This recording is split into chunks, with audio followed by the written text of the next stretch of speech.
ओम शांति। ठीक है, तो आज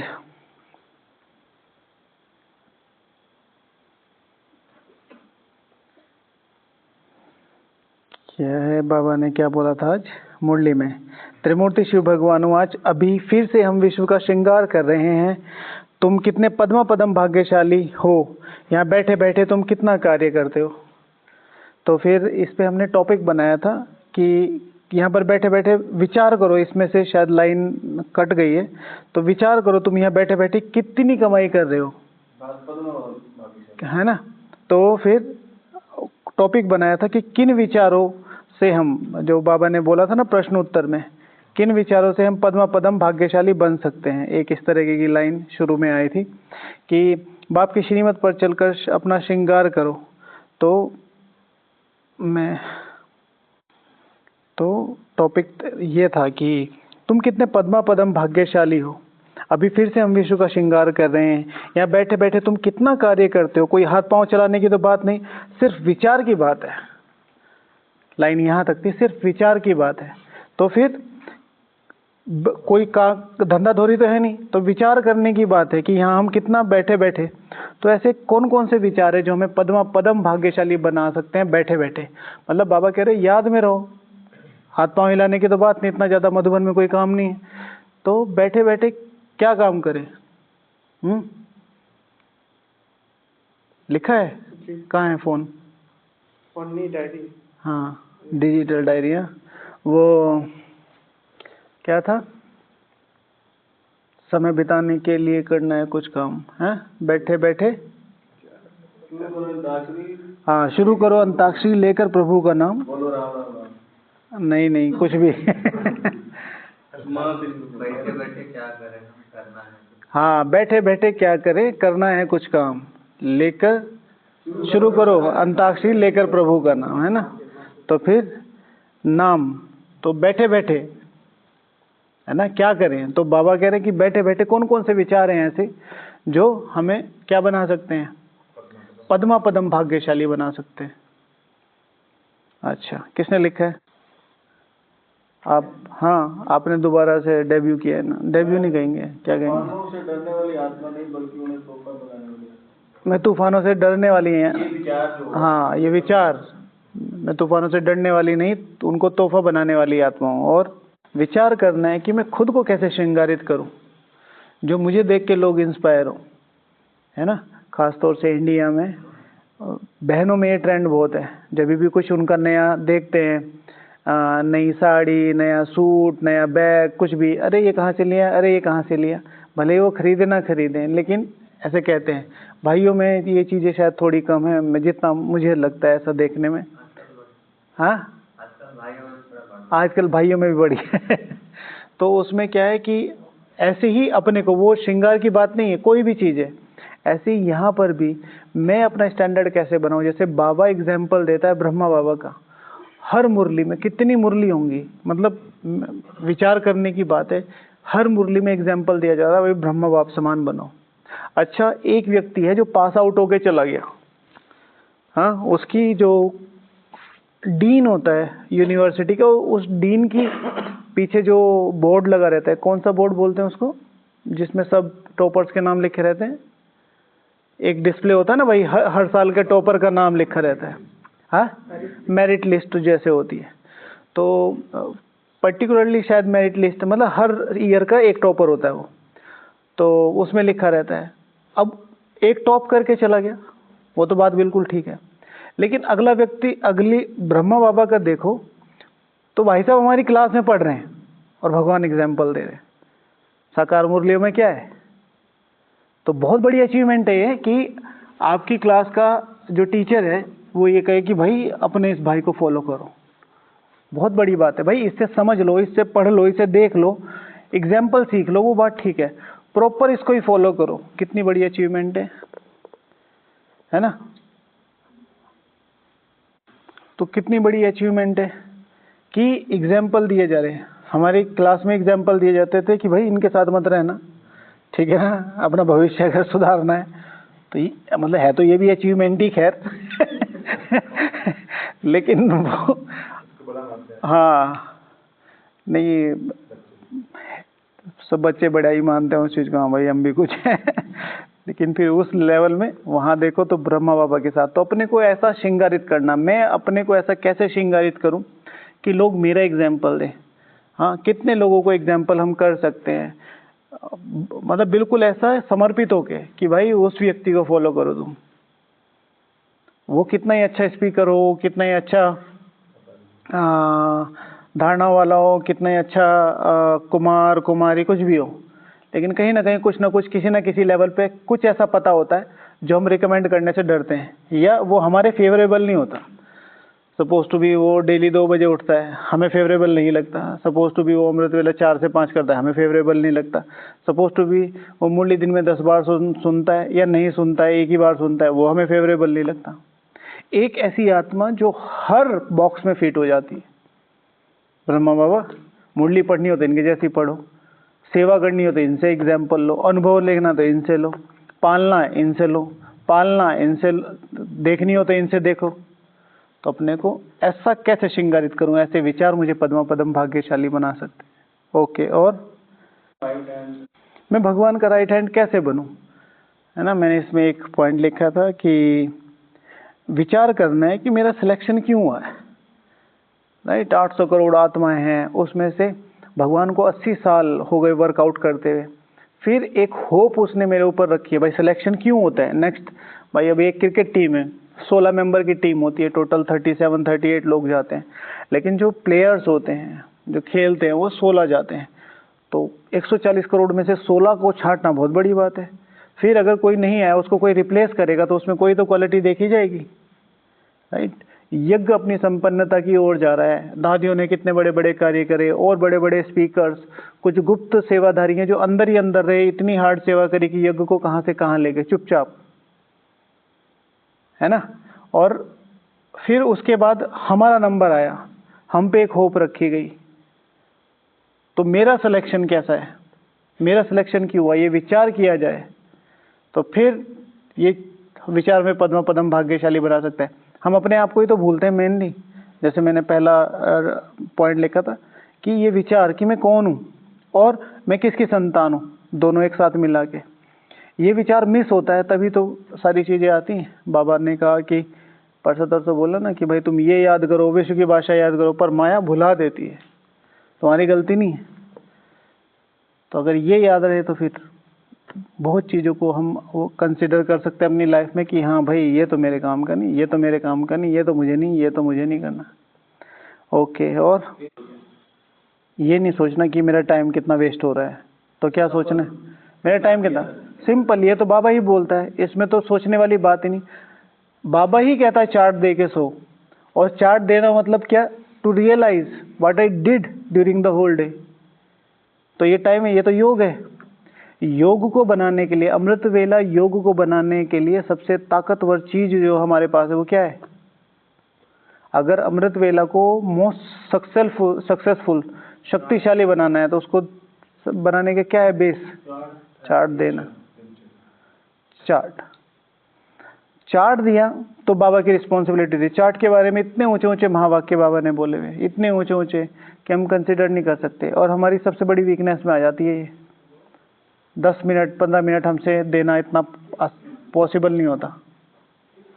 तो अगर उन चीज़ों को मैं देख लूँ, और वो भी इसलिए नहीं कि हम कह रहे हैं, बाबा क्यों बार बार चार्ट की बात करते हैं, बाबा क्यों कहते हैं रात को 2, बाबा क्यों कहते हैं कि इस चीज़ को करो, तो यानी कि उसका कुछ ना कुछ लॉजिक है। मैंने एक बुक पढ़ी थी, उसमें एक बहुत अच्छी बात थी। चार्ट देना जो है ना एक साइकोलॉजिकल प्रोसेस है, पता है आपको। साइकोलॉजी में एक साइकोलॉजिकल प्रोसेस है कि अगर आप रोज रात को चार्ट दे के सोते हैं तो सॉरी, अच्छा उससे क्या होता है। अच्छा हाँ, उन्होंने कहा उसमें जो बुक में लिखा हुआ था वो एंशिएंट बुक जैसे होती है ना, पुराने योगियों की ऐसे, तो उसमें ये लिखा हुआ था कि आपकी जो सबकॉन्शियस की शक्तियां हैं वो जनरेट हो जाती हैं, जो कुंडलिनी जागरण के लिए बहुत आवश्यक होती है। इतनी ऊंची प्रोसेस है। मैं जब बाबा की ये मुख्य चीज़ों पे ध्यान देता हूँ ना, जो हमारी, इसीलिए मैं बहुत ज़्यादा फोकस करता हूँ कि भाई तुम बेसिक्स को पकड़ लो, उसके बाद देखेंगे जो होगा। बेसिक्स इतनी ऊंची मतलब साइकोलॉजी है, इतनी ऊंची साइकोलॉजी है, बहुत ऊंची। पूरे ज्ञान मार्ग में, पूरे भक्ति मार्ग में जो हमने अपनाया है उसका यादगार क्या है कि हम अपनी उससे पहले भक्ति मार्ग में सुबह नाश्ते से पहले हम सारे पूजा कर रहे हैं, खाली पेट खाना नहीं, और यहाँ हम मुरली सुन रहे हैं।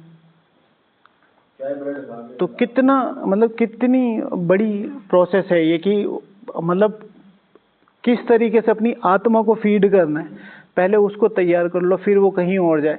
क्योंकि पूरी रात सोने के बाद, ठीक है, जो हमारी बॉडी में जनरेट होता है वो क्या है सबसे ज़्यादा? पूरी रात सोने के बाद आत्मा में क्या जनरेट होती है, किसको पता है? आत्मा और बॉडी दोनों में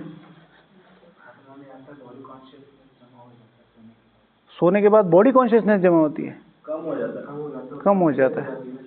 इसीलिए तो सुबह का टाइम हमने ब्रह्म मुहूर्त क्यों रखा है, क्योंकि हमारी बॉडी कॉन्शियसनेस बहुत ज़्यादा लेवल पे कम हो जाती है, क्योंकि बॉडी पूरी काम नहीं करती है। दो बातें हैं, पहला कि बॉडी कॉन्शियसनेस तो स्मृति का है, दो चीज़ें, बॉडी कॉन्शियसनेस तो कम हो जाती है।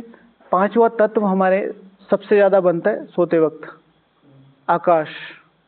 और आकाश तत्व बुद्धि के लिए जाना जाता है। मतलब आकाश, व्हाट इज आकाश तत्व इज टोटली बिलोंग्स टू वो जो इंटेलेक्ट। मतलब आपको कुछ याद करना हो तो आपको आकाश तत्व चाहिए, आपको कुछ याद करना हो, कराना हो, स्मृति रखनी हो, कुछ इम्बाइब करना हो, कुछ स्टोर करना हो, तो वो सारा आपका आकाश तत्व में रहता है। तो वो सबसे ज़्यादा कब होता है? सुबह। जैसे ही हम भोजन कर लेते हैं तो वो क्या होता है? एनर्जी पुल करता है, क्योंकि उसको डाइजेस्ट करना है। उससे पहले हमें मुरली दे दी जाती है। पहले हमारे पास एक खाली बॉक्स पड़ा है, या है ना, बिल्कुल ब्रांड न्यू कार पड़ी है, उस ब्रांड न्यू कार में एकदम ब्रांड न्यू पेट्रोल डाला जाता है, डबल रिफाइंड अमृत वेला।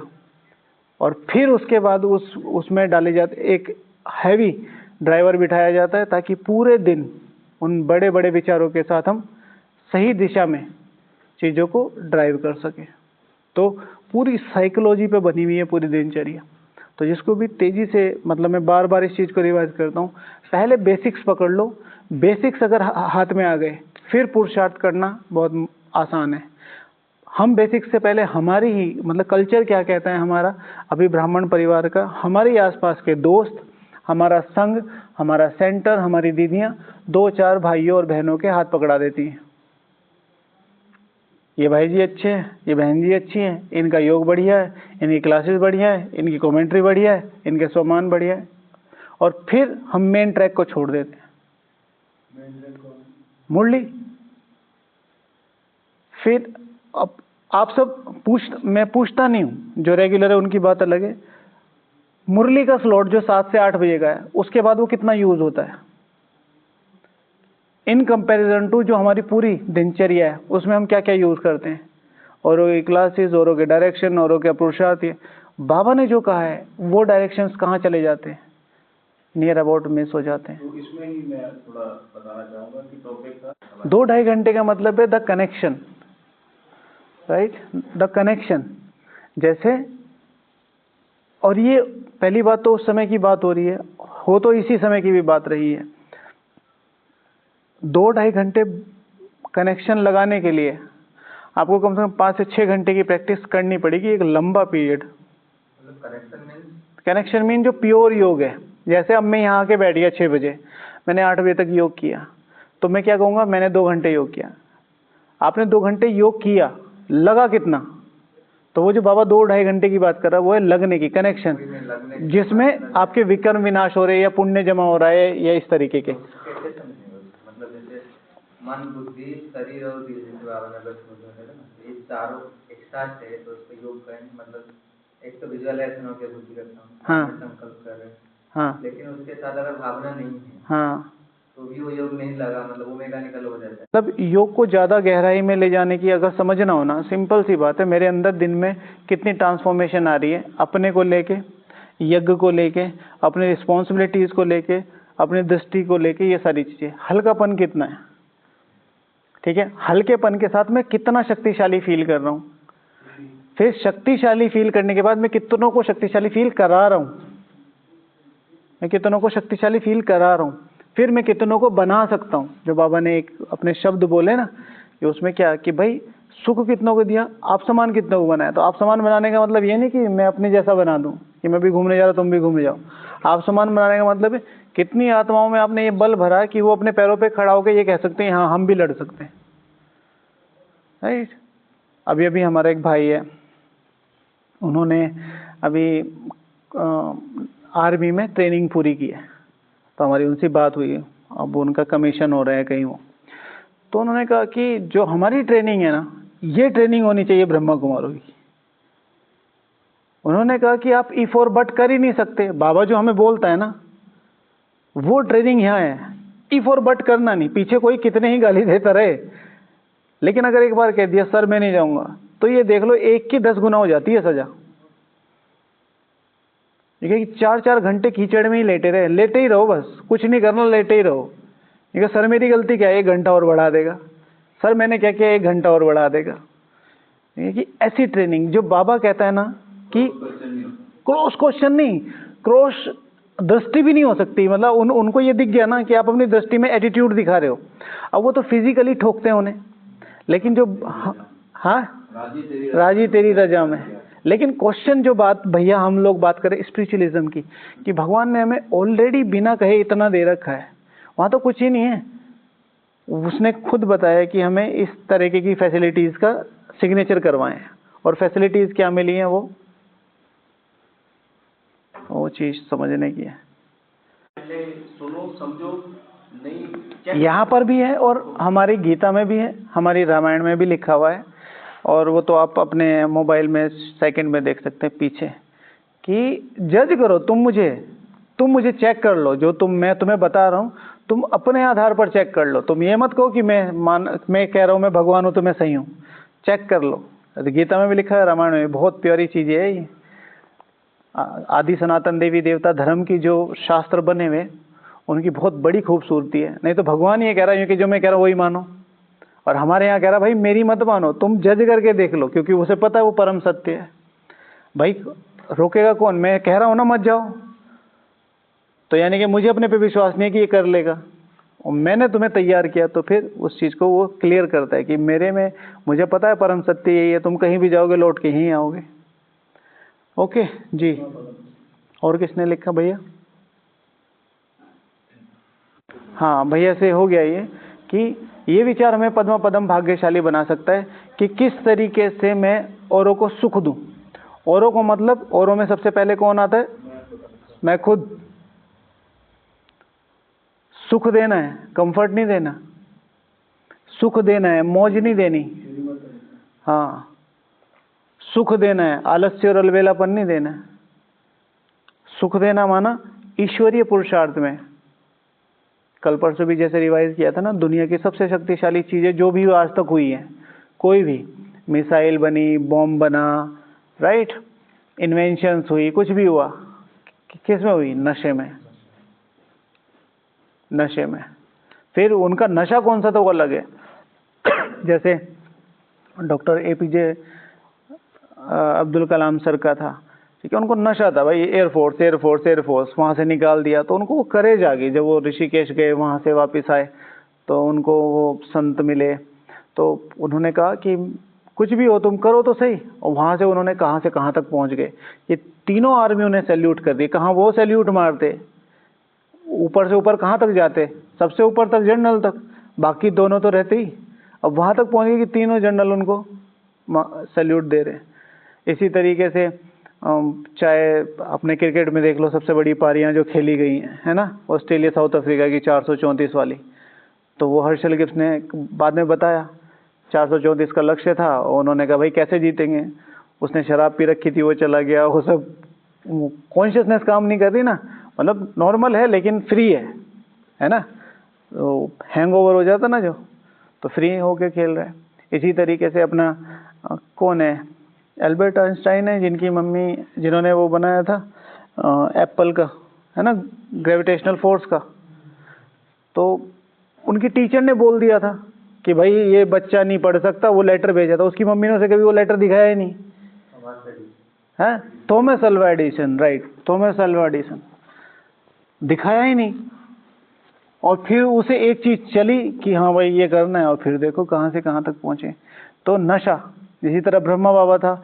एक बार बाबा ने मतलब एक छोटे से पीरियड में समझा दिया भाई, क्योंकि कि ये तो हालत होने वाली है, ये तुम्हारी कर्मों की गुह्य गति है। जब उनके चाचा मूलचंद ने शरीर छोड़ा था तो वो आत्मा और शरीर फिर मुंबई में पहला हुआ, फिर बनारस में आके उन्हें दिखाया भाई ऐसे विनाश हो रहा है। तो उन्होंने इतना कि रात को 1 बजे, ठीक है ना, शायद सर्दियों की सुबह जैसे बताते हैं, पसीने पसीने हो रहे और बाबा अपने बाल नोच रहे हैं, जो उनका जिनके फ्रेंड के यहाँ वो गए थे, राइट। फिर उनको बता दिया क्योंकि भैया ये भी है, ठीक है ना, आज खाने में कुछ नहीं है। फिर एकदम मम्मी कहती है नहीं नहीं, वो दिन पनीर की सब्जी भी बनाई थी, वो तो मैं भूल ही गई। जब बाबा ने कहा है कि बस करो बस करो, तो वो जो इंटॉक्सिकेशन थी उसने किसी भी परिस्थिति में कुछ भी हुआ है, और परिस्थिति ऐसी वैसी नहीं आई। ठीक है, बाबा हमें मतलब ब्राह्मणों की सबसे मजबूत चीज क्या है? चरित्र। ठीक है, अब वो एक व्यक्ति जो मतलब वर्ल्ड क्लास लेवल पे अपना बिजनेस चला रहा है, ठीक है, कहाँ रानी विक्टोरिया पर्सनली जानती है भाई, छोटी मोटी बात है क्या? सोचो तो सही, no communication, no social networking, no profile, कुछ भी नहीं है। तो अगर वहां तक बात जा रही है और कोई कस्टमर बन रहा है लंदन का, तो आप सोचो तो सही कितनी ख्याति होगी। मतलब मैं बैठ के कई बार सोचता हूँ कि एक व्यक्ति इतना फेमस कैसे हो सकता है। अब पूरा इंडिया में होगा ना, कितने व्यापारी होंगे। और रानी विक्टोरिया वहीं आके ले रही है कि जी नहीं आपसे ही बनवाऊंगी। जोधपुर के राजा और वो नेपाल के राजा स्पेशली ऑर्डर्ड करके बनवा रहे हैं, तो कितनी बड़ी बात है। और वहाँ कह रहे हैं कि भाई मेरठ में साइकिल की दुकान चलाता है अगला, ठीक है, और वहाँ पर अब बाबा बहुत ज़्यादा माया करता है, तो ये वहाँ पे माया देवी थी एक, तो उसको साथ लेके गया ये कोलकाता, और कोलकाता में काला जादू सीख के आया है। तो कितनी बड़ी बात होती है, जिसके 5 बच्चे हों, बीवी हो और एक बढ़िया नाम हो, ठीक है। और उठना बैठना मुखी के साथ था। मुखी का समझते हैं आप? मुखी क्या होता है? क्या होता है बताओ? मुखी क्या होता है? मुखी की इधर अच्छी, मुखी माना कैबिनेट मिनिस्टर्स। हमारे जो एंटी ओम मंडली के मुखी थे, राइट, नाम बोल रहा हूँ मैं उनका, तो उनकी एक फोटो है, उस फोटो में पंडित जवाहरलाल नेहरू जी उनके यहाँ खाना खाने आए हुए। अब प्रधानमंत्री जी किसी के घर जा रहा है, अभी अभी गए ना किसी मिनिस्टर्स के घर जाते हैं तो कैसे नाम हो जाता है, इस लेवल की पहुंच। और उस व्यक्ति को ये कह रहे हैं कि ये चरित्रहीन है, ये 400 कन्याओं को 108 मिल गई, 208 मिल गई, इतनी रह रही है। उस लेवल पे जाके कितना डिफॉर्मेशन हो, है? तो वहां से वो मजबूती लाना, इंटॉक्सिकेशन कितनी है कि भाई मुझे करना है, मुझे करना है, क्योंकि पता तो है ना कि गलती तो इनकी भी नहीं है। तो वो नशा, तो अगर वो विचार आ जाए कि मुझे क्या करना है, मेरा सिलेक्शन क्यों है, और फिर मैं किसकी संतान हूँ, मैं किस लक्ष्य के लिए पैदा हुई हूँ, ये विचार मुझे पद्म पदम भाग्यशाली बना सकता है। ओके ओम भाई। हाँ जी, ब्रह्मा भोजन का महत्व को हम जान के उसके ऊपर ब्राह्मणों के हर चिंतन में ब्रह्म भोजन कहीं ना कहीं आ ही जाते हैं। सब कुछ मिस हो जाता है लेकिन ब्रह्म भोजन मिस नहीं होता। भोग का असर डायरेक्टली मन पे पड़ता है, बहुत फर्क पड़ता है। अगर अन्न को सही तरीके से यूटिलाइज किया जाए ना, तो अन्न का बहुत फर्क हमारे, मतलब मैं अभी कुछ दिनों से मतलब सोच नहीं रहा था, ऐसे नॉर्मली विचार तो फ्लो ही होते हैं कि जब आप योग में बैठ जाते हैं। सबसे ज़्यादा अंडररेटेड हमारे यहाँ जो सबसे ज़्यादा ऊंची चीज़ें हैं, 2 जिनको सबसे ज़्यादा अंडररेट किया गया ब्राह्मण परिवार में, और जिनको अभी भी अगर ठीक से सीरियसली ले लिया जाए तो हम बहुत तेज़ी से आगे जा सकते हैं। कौन? ब्रह्म भोजन और माताएं। माताओं को नॉर्मली सेंटर पे क्या समझा जाता है भाई, फाइनेंशियली ये लोग सपोर्ट करती ही रहेंगी, दूसरा जो छोटी मोटी सेवाएं हैं। लेकिन मतलब माताओं के अंदर एक इनबिल्ट सॉफ्टवेयर है शरीर की बात नहीं है, आत्मा तो सबकी ही एक की है, लेकिन जब माताएं शरीर में आ जाती हैं, माताओं वाले शरीर में आ जाती हैं, तो उनके अंदर एक ऑटोमेटिकली एक समर्पण भाव, त्याग भाव और बेहद बेहद भावनाएं, मतलब जो मेरा अभी यहाँ 1 दशक से ऊपर हो गया, 1.5 दशक होने वाला है मुझे यहाँ, मैंने जो देखा है कि अगर इस यज्ञ में से माते हटाओ ना, ये कल को लैब हो सकता है। अभी सब लोग दादियाँ कहते थे, यज्ञ को आधार देने के लिए सबसे शक्तिशाली जो आत्माएं जिनको बाबा ने यूटिलाइज किया वो माताएं थी। किसी का नाम ले लो आप, निर्मल शांता दादी, ठीक है, और हाँ ऑलराउंडर दादी जानकी, मनमोहिनी दीदी, प्रकाशमणि दादी, माता, ठीक है, और अनकाउंटेबल, ठीक है, 34 बच्चे थे ना जब लोग आए थे, बहुत सारे, सभी ऐसे थे। तो उन लोगों को बाबा ने उस तरह की पालना दी कि ये नहीं कि तुम यहाँ काम करती रहो, यज्ञ के लिए तुम्हारा कितना महत्व है, इस संसार के लिए तुम्हारा कितना महत्व है। और मैं जितनी भी समर्पित टीचरें आती हैं या आप जैसे आए लोग, मैं सबको यही बताता हूँ, माताओं को अंडररेट मत करो कि शक्ल ठीक नहीं है या कपड़े ठीक नहीं पहने या उसको सेवा कई बार ठीक से करनी नहीं आ रही, तो तुम उसे फॉर ग्रांटेड ले लो। उसका योग कितना पावरफुल है आप कभी भी नहीं समझ सकते। मतलब ये मैंने देखा है, मतलब मैं हंसी में ये बात कहता हूँ कि बाबा अगर आप माताओं को कंपटीशन से हटा लो तो मैं 8वें भी जगह बना सकता हूँ ठीक है ना। लेकिन माताओं की भावनाओं के सामने कहीं पे भी, हालांकि मैं भी अपनी कोशिश करता हूँ कि लेवल किसी तरह, पर हर साल कोई ना कोई ऐसा अनुभव हो जाता है कि भाई मैं ये देखता हूँ कि मैं तो आसपास भी नहीं इनके। आज से 8-9 साल पहले एक माता जी थी, तो हम दादी जी से मिल रहे थे, तो भाई भी था, माता भी थी, दोनों मिलने आए हुए थे। तो वो निकले, हम भी निकले, तो जैसे स्माइल पास होती है, तो कि भाई जी दादी से मिलके बहुत अच्छा लगा। मैंने कहा पता है तुम्हें ये किसने दिया है?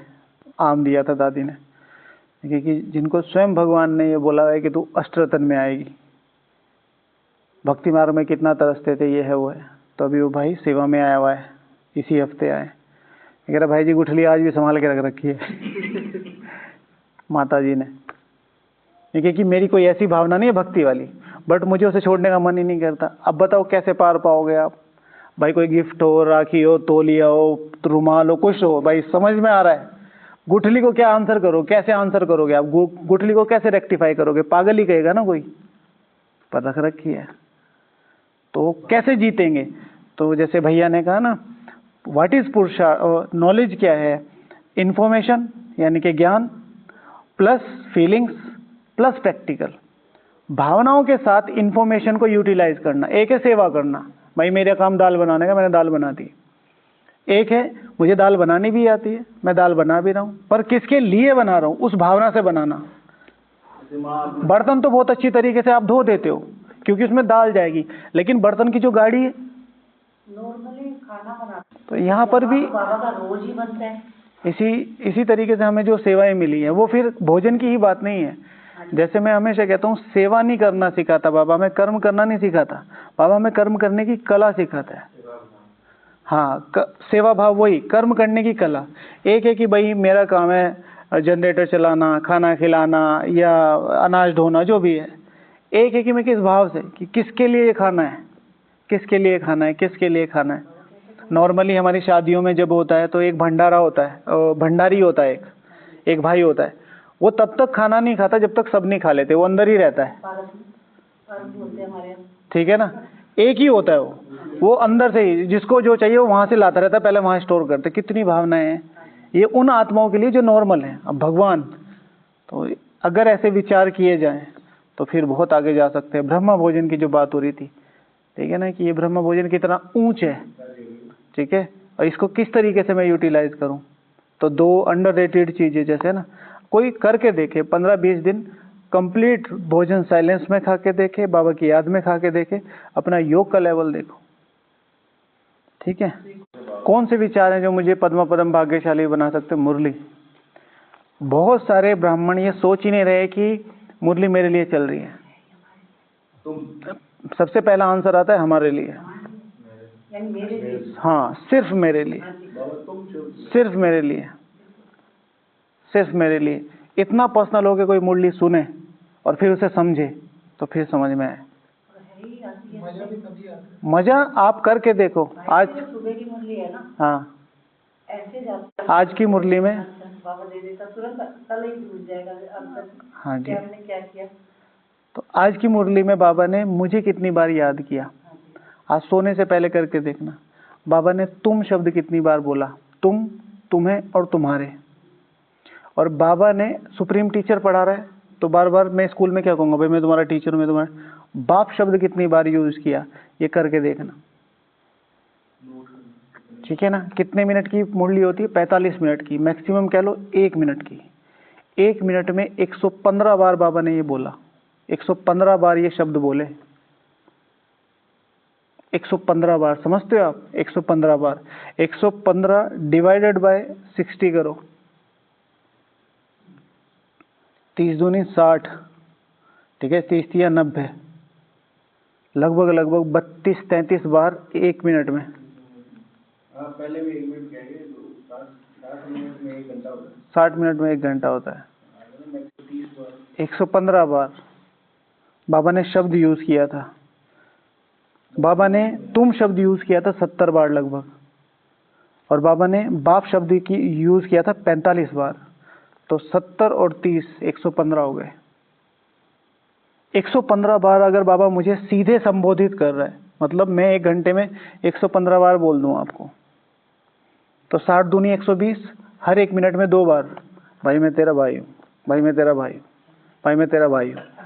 तो फिर आप क्या कहोगे, क्योंकि भाई साहब पागल वागल तो नहीं हो गया। अब बुद्धिमानों की बुद्धि अपनी सुप्रीम कॉन्शियसनेस में, अपने सुप्रीम शक्तियों के साथ अवतरण होकर सीधे मुख वंशावली, मुखारविंद से डायरेक्ट मुझे एड्रेस कर रही है। फिर पूरे दिन में मैंने उसे कितना यूटिलाइज किया। तो भैया ने जो शब्द कहा, ये मुरली मेरे लिए चल रही है, मैं इसको कितना सीरियसली ले रहा हूँ, ये मुझे पद्म पदम भाग्यशाली बना सकती है। ठीक है, 9:45 हो गए हैं। भाई मैं तेरे लिए आया। हाँ भाई इनको मत देख। ठीक है, चलो हाँ पूरा करते हैं। 9:45 हो गए, फिर लेट हो जाएगा। ओम शांति।